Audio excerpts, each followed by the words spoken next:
La sclérose en plaques est une maladie grave, chronique et handicapante. Ce film décrit notre connaissance actuelle de la pathophysiologie de la sclérose en plaques et décrit le mode d'action du traitement par rebif sur toutes ses composantes. Préparez-vous à vivre une expérience unique de la lutte du rebif contre les différents niveaux de la pathologie de la sclérose en plaques.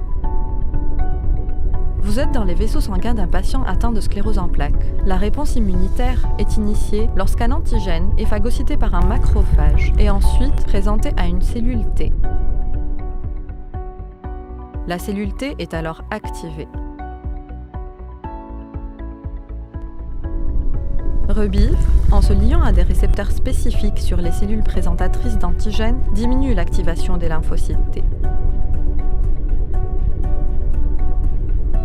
Vous êtes devant la barrière hémato-encéphalique. Les cellules T activées expriment des molécules qui se combinent aux récepteurs membranaires, lui permettant de traverser la barrière hémato-encéphalique dans le système nerveux central. Rebif réduit la capacité des cellules à interagir avec la membrane liée à la barrière hémato-encéphalique. Les cytokines pro-inflammatoires libérées par les lymphocytes contribuent à augmenter la perméabilité de la barrière hémato-encéphalique. D'autres cellules immunitaires, y compris les cellules B et les macrophages, pénètrent également dans le système nerveux central.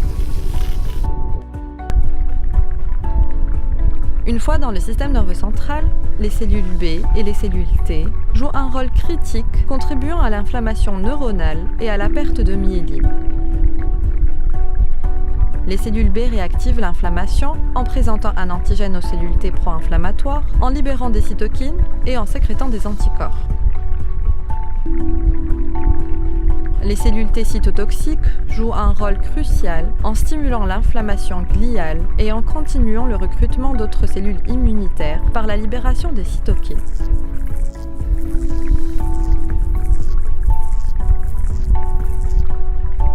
Après quelque temps, l'inflammation diminue. Des mécanismes de réparation se mettent en place, les oligodendrocytes prolifèrent et il se produit une remyélinisation. Comme nous l'avons vu, la pathologie de la sclérose en plaques implique de nombreuses voies et différents niveaux d'interaction cellulaire. Rebif intervient pour réduire l'activation et la prolifération de cellules T, diminuer la sécrétion des cytokines pro-inflammatoires, diminuer la traversée de la barrière hémato-encéphalique par les cellules. En diminuant le nombre de cellules immunitaires dans le système nerveux central, Rebif réduit les dommages neuronaux, accélère la remyélinisation et retarde la progression de la maladie.